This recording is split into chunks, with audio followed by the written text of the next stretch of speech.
don't need a step. They gave me the microphone in my hand. We came up here and practiced earlier, and when it was up here, they couldn't hear me, so I'm gonna hold it. I just, first off, to tee it up for the troops, and to Jody for telling them, yes, that was okay. Thank you, I am honored to be here. This means so much to me. Now, I was told tonight was supposed to be light, and he told me I only had 2 hours.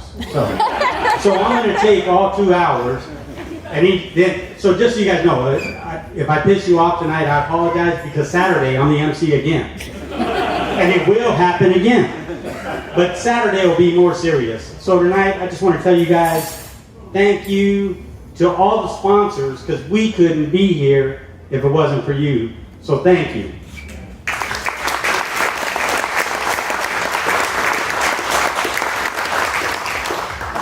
Secondly, and certainly I realize we are where we're at for our own reasons, but anytime I've done a military event, we have had a missing man table. I realize we do not have that here today, but to all our sailors, soldiers, airmen, and Marines who aren't back and will never come back, I propose a toast.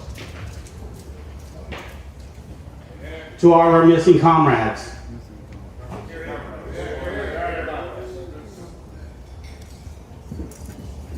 Oh shit, what was that? I thought, he told me, I said, David asked me, what do you want? I said, tequila, and then he came back and he said, oh, I got you Mexican whiskey. I was like, what's Mexican whiskey? I thought it was Jack Daniels. He said, no, it's Jose Cuervo. So,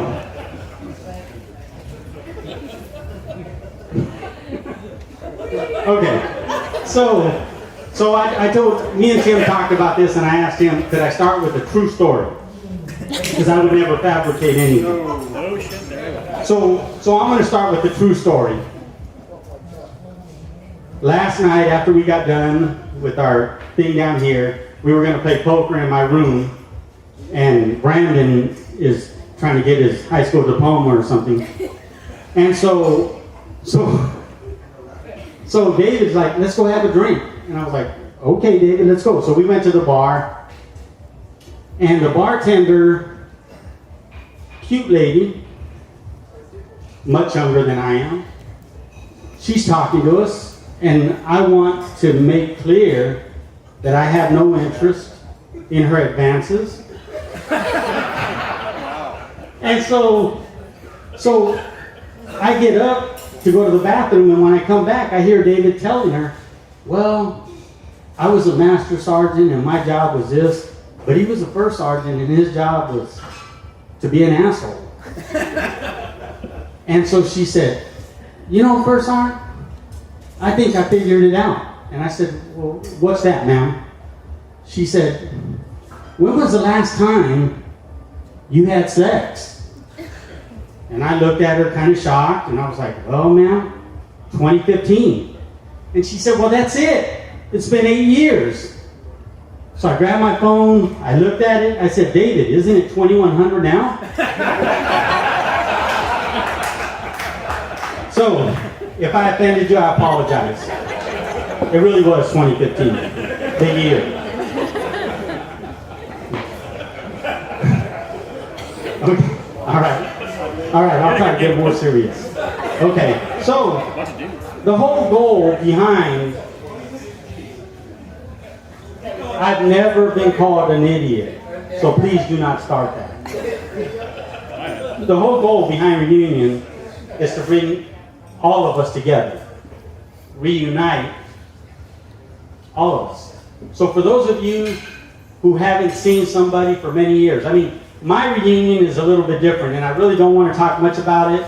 I'll talk more about it on Saturday, but my reunion is with the cadre I had as a first sergeant in a warrior transition unit. And I had Jake Kiesler and Brandon Bill. And so to come here, now I do see Jake probably once a year. I go to San Diego to golf, and he gets us on free courses, so I invite him. But I don't ever see Bill. He's still active duty. Give him a hand. He's still active duty.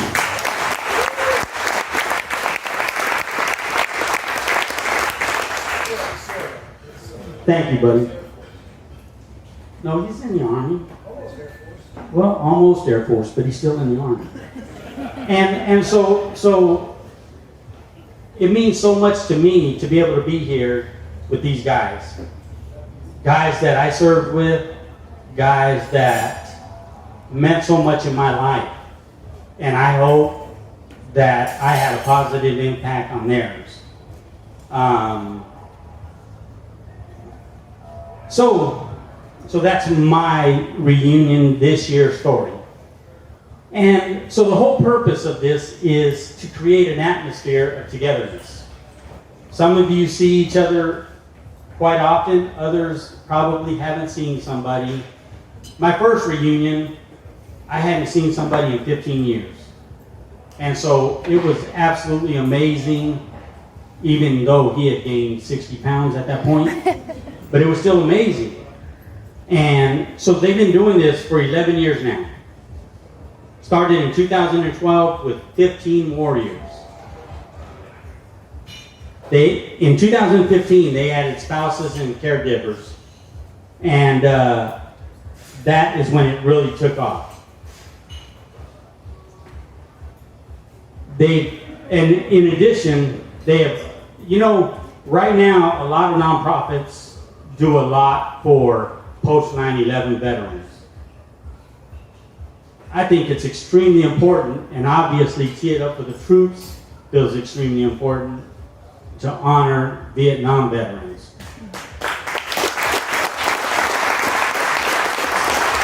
So if you are a Vietnam veteran, first off, let me tell you, welcome home.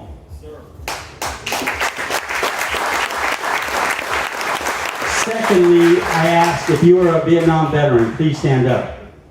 Jake, you're only 52. You can't be.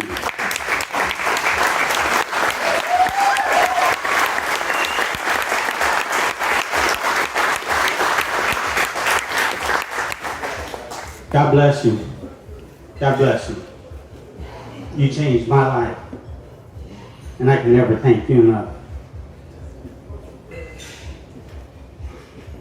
So, next I am going to be introducing Bernadette Beckwell.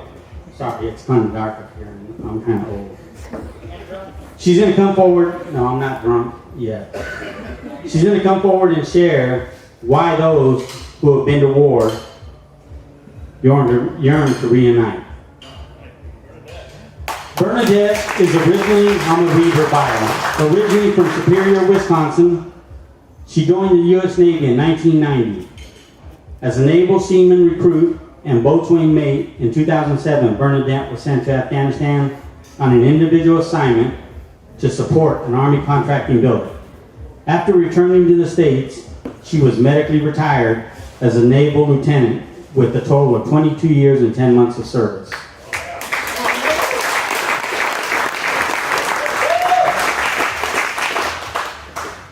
Following her retirement, Bernadette longed for that tight military bond.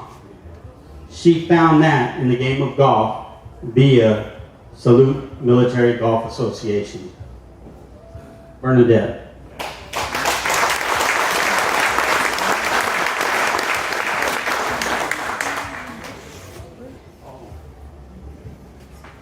Hi, I'm Bernadette Beckwell. First, I want to correct it. 27 years, 10 months. That extra 5 years makes a real big difference in the military. So I was asked to come up and do a speech about how people yearn to get together and the reasons why they do that. So it was brought to me by George Merritt. I don't know if you guys are aware of him, but he wrote a book, and it'd be a good read if you're interested. I'm going to quote him on this. So he wrote, "Why those who have been to war yearn to reunite." And I quote, "I know why those who have been to war yearn to reunite. Not to tell their stories or look at old pictures. Not to laugh or to weep, Comrades gathered together because they longed to be with ones who acted at their best. Those who have suffered and sacrificed. Those who were stripped of their humanity. I did not pick these men or women, he said. They were delivered by faith and the military. But I know them in a way I know no other. I have never given anyone such trust, he said. They were willing to guard with something more precious than my life. They would have carried my reputation and memory with me. It was a part of my bargain when we all made the reason we were willing to die for one another. As long as I have the memory, he said, I will think of them all and every day. As long as I have my memories, he said, I will think of them every day. And I'm sure that when I leave this world, my last thoughts will be of my family and my comrades, and such good men and women. So I thought that was a good quote, but there's many other reasons as well as it all gathered that we yearn to feel that camaraderie. And I feel like myself is like we're all brothers and sisters here. First time I was here was probably 8 to 10 years ago, I think it was. It's quite a while. And I felt like you knew the new ones out here today. I felt like you know these people, but you don't quite know them, so you kind of hold back. And then all of a sudden you start to get to know them, and you see them at another event, and all of a sudden it's like, oh my gosh, I know you. It's like I know your face, but I might not know your name because I have a brain injury. Or you throw something else out there where you don't remember. But you can communicate with each other in a way that we can't communicate with the civilian life. I had a job and I owned a business. I had all of this, and I never, ever had the camaraderie that I had in the military, such as when I come to these events. Especially when you suffer injuries and illnesses and stuff like that, and you come to these events, and you look at everybody out there, and you're like, wow, he suffered, she suffered. We all got something in common. Not only the military, that we put our lives out there, and we sign that piece of paper knowing that, we're going to war and we're willing to die for our country. That in itself brings us together and creates a bond that's untouchable by the civilian world. So when I come here, and I look forward to coming to events, they're very important. And I just want to say thank you so much. And I'm looking forward to seeing you all in a couple years back here at this event. Thank you so much.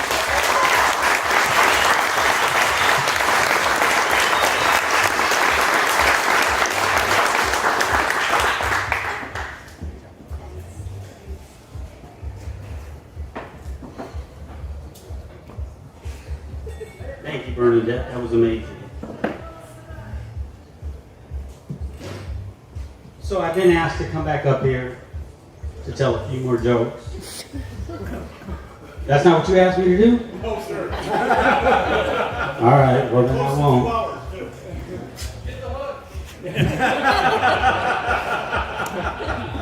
Okay, so if you want to hear more jokes, I'm in room 602.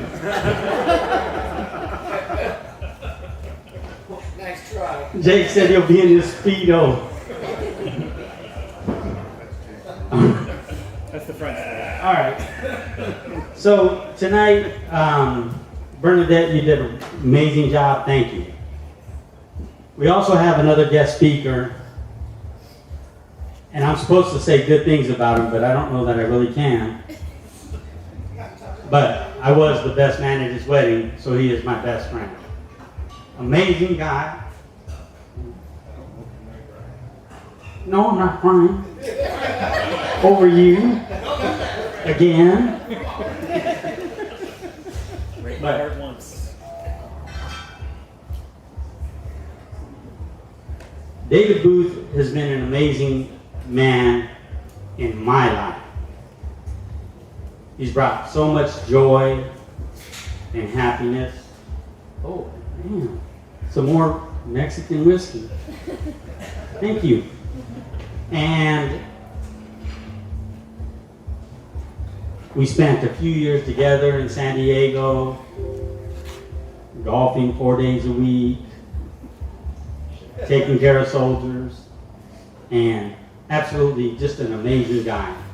And when he asked me to be the best man at his wedding, it was one of the greatest days of my life. And so we've established extremely close bond. Like tonight, we might be cuddling. We might not, but we might. Anything's possible, David. Don't act like you don't. But so I'm gonna read David's bio. I'm gonna move on. David gets embarrassed real easily by the truth. So David Booth was medically retired as an Army Master Sergeant in 2010 with 100% disability from injuries sustained in Iraq. As a combat medic, he often faced situations that tested his resolve. In September 2006, David was returning from a mission in Iraq when his vehicle struck an IED, killing 2 soldiers and breaking his neck. David was returned to the States to recover and learn how to walk again. After 3 years in San Diego at the WTU, he was able to walk normal. I don't know about that, but became medically retired from the Army. It was during this time of transition to civilian life he discovered the great need he shared with many other combat veterans, physically wounded or not. And as you guys know, or you've heard, David is the founder and CEO and HMFSC Combat Veterans to Careers, doing great things for veterans. So in May 2012, David launched Combat Veterans to Careers to address the challenges of affordable housing. Damn, he could be the president of Mexico. Education, vocational training, and other unmet needs of combat veterans and their families. Through CVC, David continues to create opportunities and provide support for many in need. So if I could ask you to please assist me in welcoming David with a great round of applause.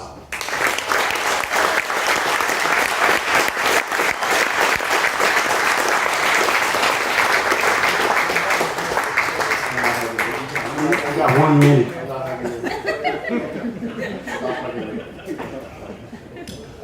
So Frank asked me, and Jody and Tim asked me to come up here and tell you a few jokes. I got them from Frank. No, I'm serious. So, as Frank mentioned, my bio, but what I'd like to talk to you about is my experiences with Teed Up for the Troops and my transition and some of the things that I've went through and how this organization has benefited me and many others. I've been coming here since 2015, and I know a bunch of you. I've seen, met a bunch of. I love that sound. That's all. And I always love coming and meeting new people. It's an experience for me because it really helps me. The reason I started my organization is because it's my therapy as well. It actually gives me a purpose in life, gives me a purpose after I've transitioned. And part of that, before I even transitioned, while I was on active duty, I met J.B. Ball and was affiliated with Teed Up for the Troops, and it really helped me grow as a person and helped me as I was transitioning out and starting an organization to help other veterans. I mean, what better organization to look at and to have as a mentor and emulate what they do for our veterans. They do such an amazing job. They're phenomenal on everything that they do.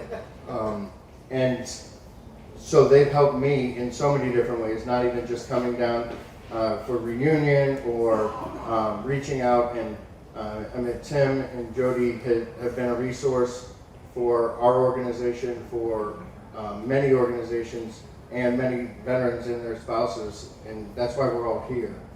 So I'd love to thank you guys personally for what you've done for me and enabling me to be able to help other veterans. And you've made me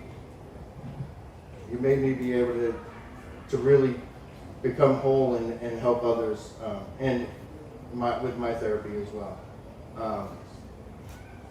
I know Frank and Jake, so as a reunion for me, I served with Frank, I served with Jake, I served with Brandon, and it's kind of a reunion for me, and everything that Frank says is not true. Nothing. I was in bed at 9 o'clock last night. It was not at the bar. But I see when we first start, they bring people that have come here before for reunion, and then they bring some veterans that have never been here, and it becomes we all have served in the military, and then when we get out, we're like, all right, what are we going to do next? What's our next path? What's our next mission? What's our next? And this is it. We're all serving each other. By serving each other in our communities, by serving each other in camaraderie and reaching out, and we in our small group session we talked about our caregivers and spouses, and when we were all talking about you guys while you weren't there, and to have them here to see this. Where's Richard? Richard hit it on the head too. Is that he wished his spouse could see some of the things that he is going through and see him through the eyes of other people, and it's so true. That's what we do every single day, and what we miss every day. To bring all of us back and to have us in a group setting like this, this is therapy. All of this is therapy. You're going to go home and you're going to be like, God, that was such a great time. I forget the guy's name from that wears orange all the time. He's wearing green tonight, but Rod. He hit it on the head. He said thank you 10 times in the first hour because he felt the passion that's in this room for veterans and for our caregivers and for this mission. So for me, this Tee It Up for the Troops and the reunion is bringing people together. And unfortunately, I wish we could do this every weekend. I think that's an idea too. And you got great sponsors, so. But this is what this is about. So I want all of you tonight, when you're thinking about being here, having a great time. Some of you not having a great time playing golf. Some of you having a great time having drinks and meeting each other. Think about this. When you leave, don't leave and not contact them. Don't let some time go by without reaching out and contacting them. It's very therapeutic, and we all need it. I'll be calling, and Frank and Jake block my calls, so they don't answer, so I'll start calling all of you. But we're here as a resource, and we're just one organization. There are many organizations here. There are many organizations across the country, and we're all here to work together to help each other. So that's what we're about, and that's what Tee It Up for the Troops has been doing, and they will continue to do with this great leadership. And I can't thank them enough for helping and saving my life as well, and enabling me to do what I do every day. So thank you very much.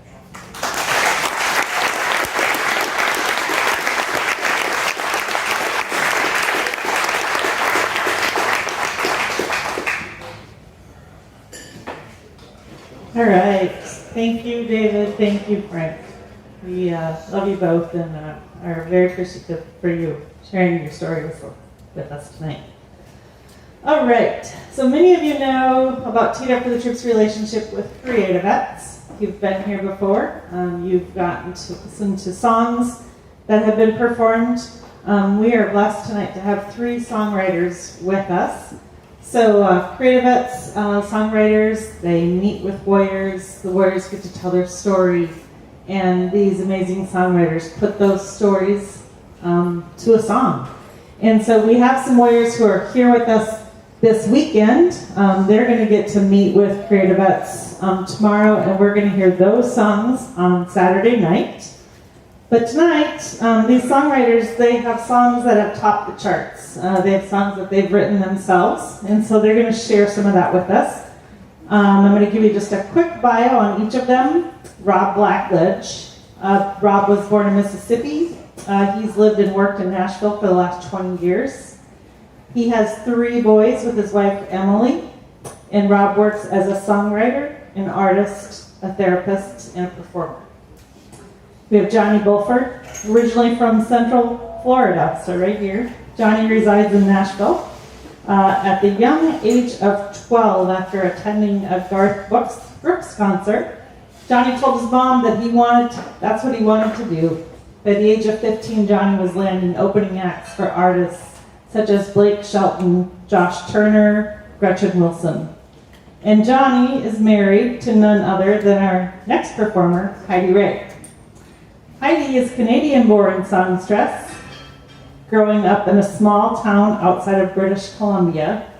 When not singing and writing music, Heidi and Johnny can be found live streaming their music on their variety show on Twitch, The Johnny and Heidi Show. So please join me in giving these artists a warm welcome.